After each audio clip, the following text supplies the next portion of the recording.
All right, so now I want to see how many Jesuit Blue Jays are in the house today. Raise, stand up right now.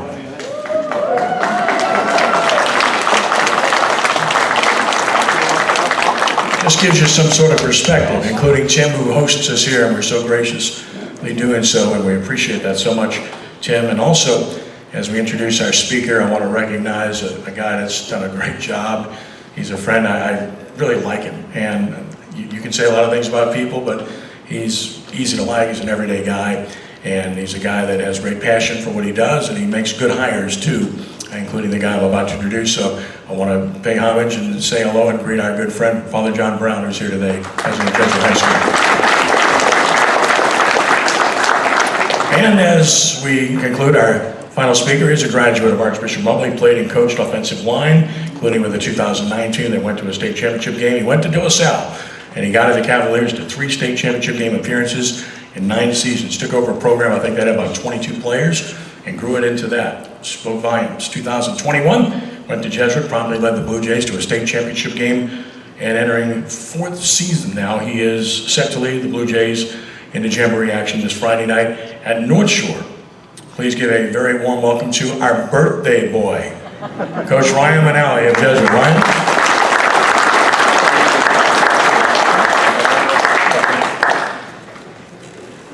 Thanks, Ken, and thanks to the Greater New Orleans Quarterback Club for having me here, and having us here, I should say. I did want to get started with a little quick story about Ed Daniels and how he impacted my coaching career in my life. It was a little over 13 years ago. Had the opportunity by the athletic director, Tony Benor, reached out about possibly joining De La Salle High School as their head football coach. And my initial reaction was no thanks. Just being in the Catholic League and growing up in that world, I didn't think that was the right spot for me right there, and keep being an assistant coach in different spots. Well, there's many people that talked to me and talked about that, but one of the phone calls I got was from Ed Daniels. And Ed called me, and I remember it vividly. He asked me about going to lunch on a Friday, ironically at Mr. Ed's. So we went to lunch, and I didn't know what it was about, because the first time really sitting with him at lunch. And I sat there and got lectured for about 45 minutes about, you know, you're ready to be a head coach. This is a great opportunity. Get your foot in the door. It's not easy. You may want to think about it. You know, De La Salle's been very good to him and recognized him in Hall of Fame ways and different things like that, even though he was not an alum. And the rest was kind of history. Thought about it that weekend, and you know, I already had some trust in him, but then gained more as the years went on.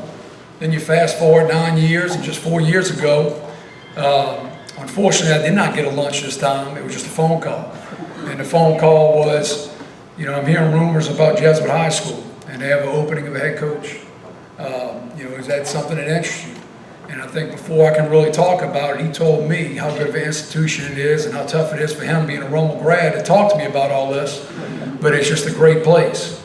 And, you know, he's one of the many reasons, outside of my conversation with Father Brown and my family, to take the job at Jesuit. And it's been a great ride. But there was a lot of trust and relationship built. And, you know, and I'm trying to figure out, when I was speaking here, about where that trust come from. And it kind of reminds me of a verse that I paraphrased with my seniors just recently as we started school. And it's like, whatever they do, whether it's school, whether it's on the field, whether it's in the community, wherever it's at, whatever they do with all their heart as they're working for the Lord. And when I thought of how to talk about Ed, from the outside looking in, I don't know if there's anything more than that. Everything he did it as Nick said. I mean, you never thought it was a job. And what he did for the community, he did it with all his heart. And as he was working for the Lord, because it wasn't about just his name. It was always about how can he interview somebody and how can he praise and say a good word about somebody in the community. So he earned my trust for sure. You know, on to the Jesuit Blue Jays. You know, I think it's exciting times. Nick alluded to the district, and you know, I'm going to try not to get into that too much, because I'm trying to keep a good mindset heading to practice today, and then I don't want to frighten the Jesuit supporters in the room. But we have 21 seniors, and we're going to take it week by week, and our goal is to prepare and work our butts off to try to win each game by 1 point. And whatever happens, happens. All I know is we will grow as a team, and it's a good group of seniors here. It's a good class, and being an offensive line background, I'm super excited because we do got a lot back in the trenches. You know, on offense, we led up front by a trio of seniors, Sam Macaluso, Luke Cunningham, whose father played at Tulane, and Chris Berg. And they're undersized, but they very good high school offensive linemen. Coupled that with a couple of senior tight ends and Frank Fennicle and Caden Sanderson, it makes me excited to possibly package some things and do some things. Now, on the flip side on our offense, when we had the 7-on-7 circuit, we went through it, there's not a senior on our roster. Every single skill player we have is underclassmen. So it just happens like that.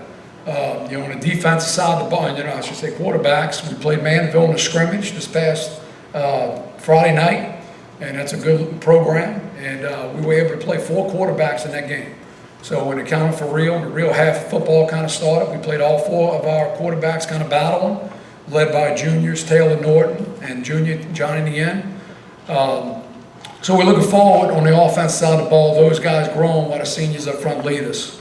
On the defense side of the ball, we are a mixture of upperclassmen and underclassmen, you know, but we have senior leaders. Up front on the defensive line, we have Griffin Ellis, who will probably also be the heavyweight state champion in wrestling this year to continue our heavyweight streak. We'll see how that goes. At linebacker, our second level, we have senior Wyatt Meir. That's an exceptional player, undersized, with all heart.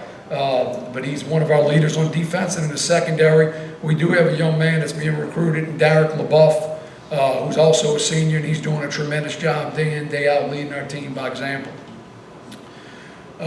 You know, the schedule, like I said, we're going to take it week by week. So I'm really not getting into it. We've got to find a way to win by one. You know, I do want to recognize, I will tell you, we do play Thursday night against, you know, Bobby Sanders, a friend of ours in North Shore High School, in our last preseason rehearsal. And then we open up the season against Jesuit Dallas. Just something that I thought was going to be good for our kids. And I was looking at who are the competitive, and we getting what we want before the schedule came out with the district. But we have Jesuit Dallas coming in week 1. We'll return the favor in week 2, but it's going to be a great time for our kids. We'll play Friday, September 6th. They're a 6A program that's a consistent winner, so we'll know a lot about us right away. They'll come in on Thursday. We'll have a team mass together and a joint dinner and spend some time together before we get on the gridiron on Friday night and hug out after the game and build that relationship. And hopefully that's something we continue to do for the years as I find more Jesuit schools. So that's us. After that, 1 week at a time. I'm not looking at the district schedule at all. You know, Father Brown, our tremendous president, was recognized. Also at the table back there is my family, with my sport group.